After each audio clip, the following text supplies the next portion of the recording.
নমস্কার বন্ধুরা, আজকে বানাচ্ছি মেলার চাটকাকুর মতো ঘুগনি। সন্ধ্যাবেলার টিফিনেও যদি এই রকম ঘুগনি থাকে তাহলে তো জাস্ট জমে যাবে। আর এই ঘুগনি কিন্তু আমরা কম বেশি সকলেই পছন্দ করি।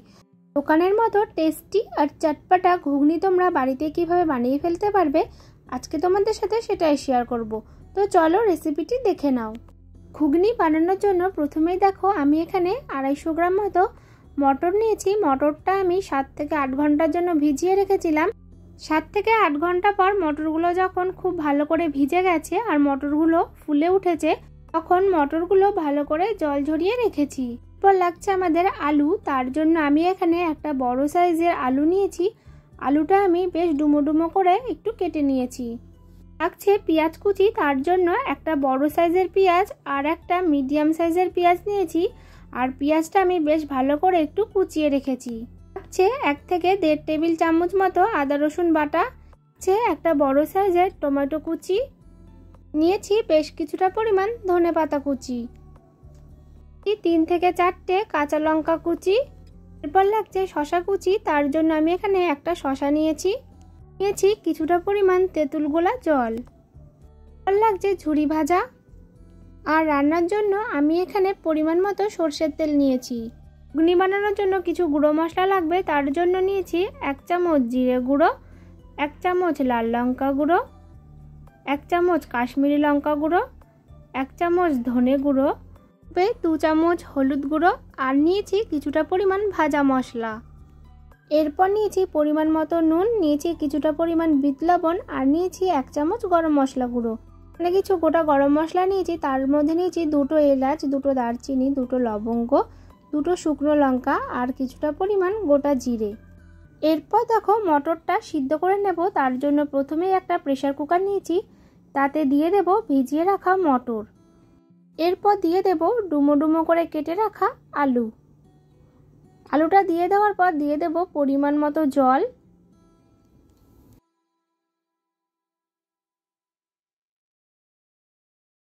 আর দেব 1/2 চামচ নুন, দেব 1/2 চামচ হলুদ গুঁড়ো। এবার একটা চামচের সাহায্যে একটু মিশিয়ে নেব।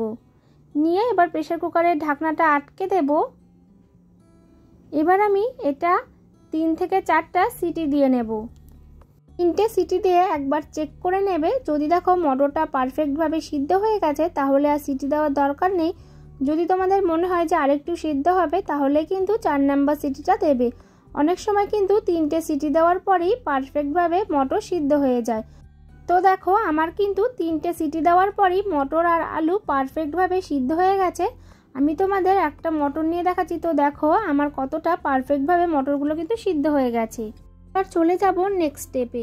তার জন্য প্রথমেই দেখো একটা কড়াই গরম করে নিয়েছি। তাতে দিয়ে দেব বেশ কিছুটা পরিমাণ সরষের তেল। এখানে আমি ঘুগনি করার জন্য কিন্তু সরষের তেলটাই ব্যবহার করছি। আর এখানে আমি 4 থেকে 5 টেবিল চামচ মতো সরষের তেল নিয়েছি। তেলটা যখন বেশ ভালো করে গরম হয়ে যাবে তখন এতে যে গোটা গরম মশলাগুলো নিয়েছিলাম সেটা ফোড়নে দিয়ে দেব। গোটা গরম মশলাগুলো যখন হালকা একটু ভাজা ভাজা হয়ে যাবে তখন এতে দিয়ে দেব কুচিয়ে রাখা পেঁয়াজ। পেঁয়াজটা দিয়েও একটু নাড়াচাড়া করে নেব। আর এটা আমি হালকা করে একটু ভেজে নেব। পেঁয়াজটা কিন্তু খুব বেশি ভাজবো না, হালকা লালচে করে একটু ভেজে নিতে হবে। দেখো পেঁয়াজটা কিন্তু আমার ভাজা হয়ে গেছে। এবার এতে দিয়ে দেব 1 টেবিল চামচ মতো আদা রসুন বাটা। আদা রসুন বাটাটা দিয়ে দেওয়ার পর ভালো করে একটু মিশিয়ে নেব। আদা রসুনের যখন কাঁচা গন্ধ চলে যাবে তখন এতে দিয়ে দেব কুচিয়ে রাখা টমেটো। টমেটো দিয়ে দেওয়ার পর এবার একটু নাড়াচাড়া করে নেব। বেশ ভালো করে একটু নাড়াচাড়া করে নেব। টমেটো যাতে তাড়াতাড়ি নরম হয়ে আসে তার জন্য দিয়ে দেব 1/2 চামচ নুন। দিয়ে এবার ভালো করে একটু মিশিয়ে নেব। নুন দেওয়ার ফলে কিন্তু টমেটোটা খুব তাড়াতাড়ি নরম হয়ে যাবে। এরপর দেখো কিছু গুঁড়ো মশলা অ্যাড করব। তার জন্য দিয়ে দিচ্ছি প্রথমে 1 চামচ হলুদ গুঁড়ো, দেব 1 চামচ জিরে গুঁড়ো, 1 চামচ ধনে গুঁড়ো, 1 চামচ লাল লঙ্কা গুঁড়ো, দেব 1 চামচ কাশ্মীরি লঙ্কা গুঁড়ো আর দিয়ে দেব সামান্য পরিমাণ জল। জলটা দিয়ে দেওয়ার ফলে মশলাটা কষানোর সময় কিন্তু মশলাটা একদমই পুড়ে যাবে না আর গ্যাসের ফ্লেমটা কিন্তু মিডিয়ামে করে রেখে মশলাটা বেশ ভালো করে কষিয়ে নিতে হবে। মশলাটা একটু বেশ সময় নিয়ে ভালো করে কষাতে হবে।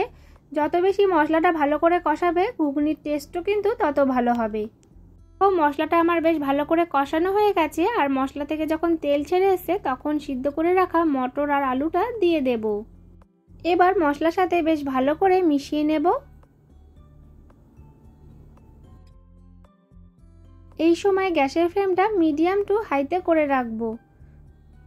1 থেকে 2 মিনিট মতো মশলার সাথে ঘুগনিটা ভালো করে একটু কষিয়ে নেব। আর যখন দেখবে ভালো করে একটু কষানো হয়ে গেছে তখন এতে যে সিদ্ধ করে রাখা মটরের জলটা ছিল সেই মটরের জলটাই কিন্তু দিয়ে দেব। তোমরা চাইলে এখানে কিন্তু আলাদা করে গরম জলও ব্যবহার করতে পারো। আর তোমরা যে যেরকম ঝোলের পরিমাণটা রাখতে চাও সেই অনুযায়ী জলটা দেবে। এরপর ভালো করে একটু ফুটিয়ে নেব। যখন দেখবে ভালো করে একটু ফুটে এসছে আর ঝোলটাও একটু কমে এসছে তখন একটা হাতার সাহায্যে আলুগুলোকে একটু ভেঙে দেব। এইরকম আলুগুলো ভেঙে দেওয়ার ফলে ঝোলটাও একটু বেশ ঘন হবে আর ঘুগনির টেস্টটাও কিন্তু খুব ভালো হবে। দোকানে যেরকম ঘুগনিটা একটু গামাখা হয় এইরকম আলুগুলো ভেঙে দেওয়ার ফলে কিন্তু ঘুগনিটাও বেশ গামাখা হয়ে আসবে। যখন দেখবে ঘুগনিটা একটু এরকম গামাখা হয়ে এসছে তখন এতে দিয়ে দেব 1 চামচ গরম মশলা গুঁড়ো আর দিয়ে দেব কিছুটা পরিমাণ ধনেপাতা কুচি। দিয়ে এবার ভালো করে একটু মিক্স করে নিলে আমাদের কিন্তু ঘুগনিটা একদম রেডি হয়ে যাবে। এরকম অবস্থায় তোমরা কিন্তু রুটি, লুচি, পরোটা সব কিছুর সাথে সার্ভ করতে পারবে। এবার মেলার চাটকাকুর মতো বা দোকানের মতো ঘুগনির টেস্ট আনার জন্য প্রথমেই শালপাতার মধ্যে ঘুগনিটা দিয়ে দেব। দোকানেও কিন্তু আমাদের এই রকম শালপাতার মধ্যেই ঘুগনি সার্ভ করে থাকে, কিন্তু এখানে নর্মাল যেরকম বাটি হয় সেরকম বাটিও ব্যবহার করতে পারো।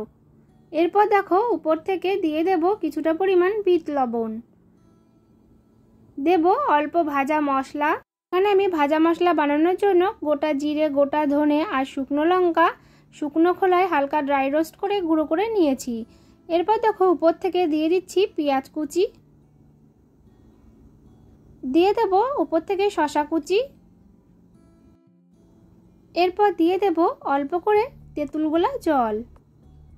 দোকানেও কিন্তু আমাদের এই রকম তেঁতুল গোলা জল দিয়ে সার্ভ করে। দেব অল্প করে ধনেপাতা কুচি, দিয়ে দেব অল্প করে ঝুরি ভাজা, আর দিয়ে দেব ঝালের জন্য কিছুটা পরিমাণ কাঁচা লঙ্কা কুচি। তো দেখো আমার কিন্তু রেডি হয়ে গেল একদম দোকানের মতো বা মেলার চাটকাকুর মতো ঘুগনি।